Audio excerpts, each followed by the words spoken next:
नमस्कार। हम अक्सर सोचते हैं कि किसी पवित्र कथा को सुनना मतलब बस बैठकर कान से सुन लेना, पर क्या ये इतना ही है? शिव पुराण के अनुसार कथा का पूरा फल पाने के लिए सुनने वाले को भी एक व्रत, एक अनुशासन का पालन करना होता है। तो वो कौन से नियम हैं? आज हम सूत जी द्वारा बताए गए इन्हीं व्रतों को जरा गहराई से समझेंगे। अब ये सवाल सुनने में तो बड़ा सीधा सा लगता है ना? पर शास्त्रों की नजर से देखें तो सुनना सिर्फ कानों का काम नहीं है, ये एक पूरी साधना है, एक डिसिप्लिन है। तो चलिए इस साधना के नियमों की दुनिया में उतरते हैं और देखते हैं कि ये क्या है। आज हम इस सफर को 5 हिस्सों में देखेंगे। पहले समझेंगे कि श्रोता का व्रत क्या है, फिर बात करेंगे दीक्षा की, जो पहला कदम है। उसके बाद शरीर और मन के अनुशासन पर आएंगे और आखिर में जानेंगे कि ये कथा हर किसी के लिए क्यों और कैसे है। तो सबसे पहले श्रोता का व्रत। ये नियम क्यों बनाए गए हैं? ये इसलिए हैं ताकि सुनने वाला कथा के आध्यात्मिक सार को सिर्फ सुने नहीं, बल्कि उसे अपने अंदर महसूस कर सके, उसे पी सके। ये सिर्फ सुनना नहीं बल्कि ग्रहण करना है। देखिए, इस एक लाइन में ही सब कुछ कह दिया गया है। 2 शब्द सबसे जरूरी हैं, श्रद्धा और अनुशासन, मतलब विश्वास और डिसिप्लिन। इनके बिना कथा सुनना बस एक अधूरी कोशिश बनकर रह जाता है। अच्छा, तो अनुशासन की बात तो समझ आ गई, पर इसकी शुरुआत कहां से होती है? इसकी शुरुआत होती है पहले और सबसे जरूरी कदम से, जिसे कहते हैं दीक्षा। ये इस पूरी पवित्र यात्रा का, कह सकते हैं, एक ऑफिशियल एंट्री गेट है। तो दीक्षा आखिर है क्या? ये एक पवित्र प्रक्रिया है जिसमें वक्ता यानी कहानी सुनाने वाला श्रोता को शिष्य की तरह स्वीकार करता है। कभी कभी कान में कोई मंत्र भी दिया जाता है। इससे एक आध्यात्मिक कनेक्शन बनता है जो सुनने वाले को कथा ग्रहण करने के लिए तैयार करता है। सूत जी इस नियम को लेकर बिल्कुल साफ साफ कहते हैं।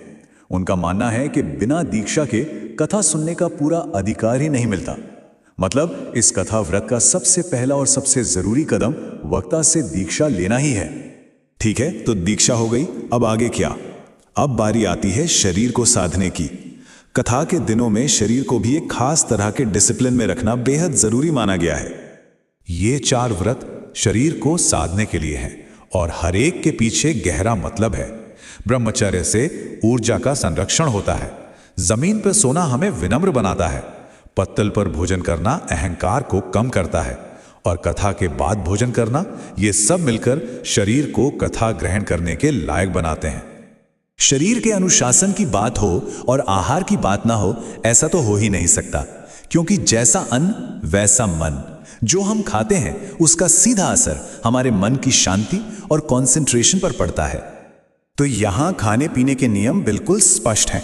एक तरफ है सात्विक भोजन, दूध, घी, फल, जो मन को शांत और साफ रखते हैं, और दूसरी तरफ है तामसिक भोजन, प्याज, लहसुन, बासी खाना। इनसे दूर रहने को कहा गया है क्योंकि ये मन में भारीपन और बेचैनी पैदा करते हैं, जिससे ध्यान भटकता है। शरीर और आहार, ये तो हो गई बाहर की तैयारी, लेकिन असली काम तो अंदर मन के स्तर पर होना है। सच तो यह है कि किसी के मन की स्थिति उसके शारीरिक अनुशासन से भी कई ज्यादा मायने रखती है। जरा इन 2 तरह के श्रोताओं को देखिए। एक वो जिसका शरीर तो कथा में है, पर मन घर परिवार पैसे कौड़ी की चिंताओं में अटका है, उसे कथा का कोई लाभ नहीं मिलता। और दूसरा वो जो सब कुछ छोड़कर शांत और शुद्ध मन से बस सुन रहा है। असली फल उसी को मिलता है। इतने सारे कड़े नियम सुनकर हो सकता है लगे कि ये कथा तो शायद कुछ खास लोगों के लिए ही है, पर सच इसके बिल्कुल उल्टा है। ये कथा हर किसी के कल्याण के लिए है, चाहे कोई किसी भी हाल में हो। पुराण में खास तौर पर इन लोगों को कथा सुनने के लिए कहा गया है, चाहे कोई गरीब हो, बीमार हो, या जिसे समाज पापी कहता हो। ये कहानी की ताकत है कि वो मुश्किल से मुश्किल हालात में भी उम्मीद जगा सकती है। और यही तो इस कथा की सबसे खूबसूरत बात है। इसका मकसद दोहरा है। जिनके मन में दुनिया की कोई इच्छा है, ये कथा उसे पूरा करती है, और जो निष्काम हैं, जिन्हें कुछ नहीं चाहिए, ये उन्हें परम लक्ष्य यानी मोक्ष तक पहुंचाती है। अंत में बस यही एक वाक्य सब कुछ कह देता है। इस कहानी का मकसद किसी एक के लिए नहीं, बल्कि सभी के लिए है। ये सबके कल्याण के लिए है। तो इतने सारे नियम, व्रत, अनुशासन, इन सब का निचोड़ क्या है? इन सब की बुनियाद क्या है?